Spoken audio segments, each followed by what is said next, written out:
नमस्कार दीपा ओडिया किचन आपण मानक अनेक अनेक स्वागत। सिंबरे आपण मैंने अनेक रेसिपी बनी थे।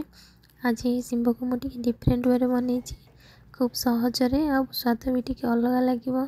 तो आज ये रेसिपी भिडियोटी को आपण मैंने फास्ट टू लास्ट जाए वाच करूँ। ताले चलते आज रेसिपी स्टार्ट करवा। ये मुझे फ्रेश सिंब नहीं। प्रथम आम ताको दुई साइड्रु काटी नेबा। साइड्रु जो चोपा बाहर आम से काटी नेबा। और मझिरु ये दी खंड बा तीन खंड कर काटी नेबा। जोटा बड़ बड़ अच्छी तीन खंड करवा। जोटा छोट खंड अच्छी दी खंड करवा। ये साइज रे वीडियो देखिपारे आउ जहाँ भी पोक थी आप देखिपारे। एवं सब सिंबू को आम सेम भाव में काटी नवा। काटिकी पानी रे आम पकई नवा। सब सिंबू काटी नहीं।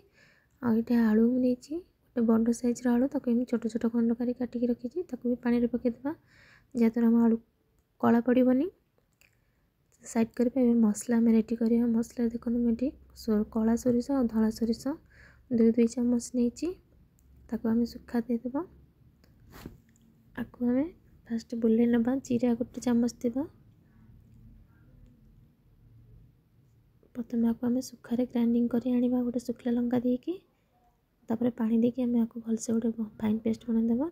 एबे रसुण देदेवा। एबे हलदी गुंड किसी देदेवा आ किसी लुण देदेवा। जहाँद्वारा आम सोरिष आ पिता लगनी। आबे आवश्यक अनुसार पानी दबा 2 चामच पकापाखि। एबे भलसे आम ताको ग्राइंडिंग करनबा। स्मूथ पेस्ट बने नबा। देखो मसला आम पूरा रेडी हो आपको साइड रे रखा। कढ़ाई गरम करवा। एबे आम गोटे बड़ पात्र कि डायरेक्ट आप कढ़ाई यूज करें। से आम आलू और सिंबू को देदेवा। एकाथरे देदेवा। ये गोटे बड़ साइज टमाटो को मुझे काटिकी नहीं छोट छोट खंड कर भी देदेवा। आउ दुईटी पियाज को स्लाइस काटी नहीं भी देदेवा। पियाज और टमाटो ये अधिक यूज करेंगे। और किसी रसुण को मुझे छोट छोट खंड कर काटिकी नहीं लंबार। आ गोटे कंचा लंका जी राग खाती ये आप आड करेंगे। ये स्वाद अनुसार आम लुण देदेवा।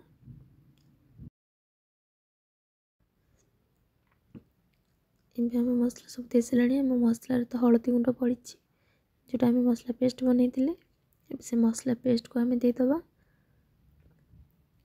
सब जब मसला पेस्ट देदेवा। आ मसला चार धोईकी आम किसी पानी ऐड करदेवा।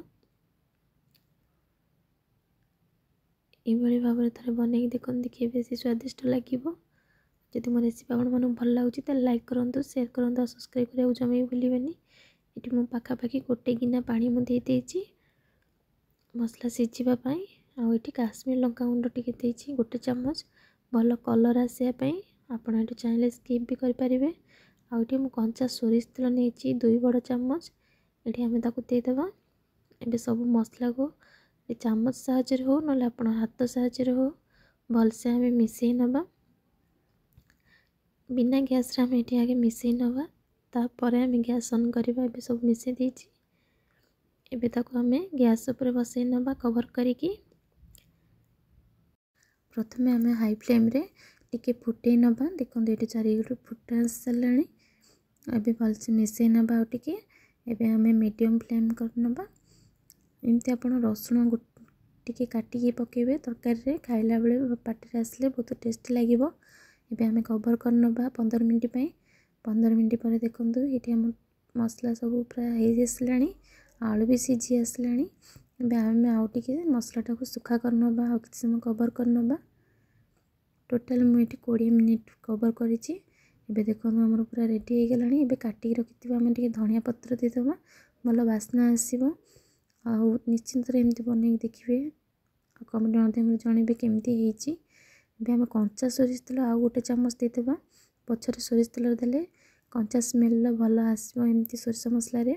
तर यहपरी भाव में बनातु ना आपण मानक मसला कषिबार अच्छी ना कि झंझट अच्छी। ये भाव में बनई देखिए बहुत टेस्टी बनो। ये देखो आम सिंब मसला पूरा रेडी। तो केमती होईछि आपण मतामत मत निश्चिंत जनइबे। आ घरे समस्त को बनई कहिबे।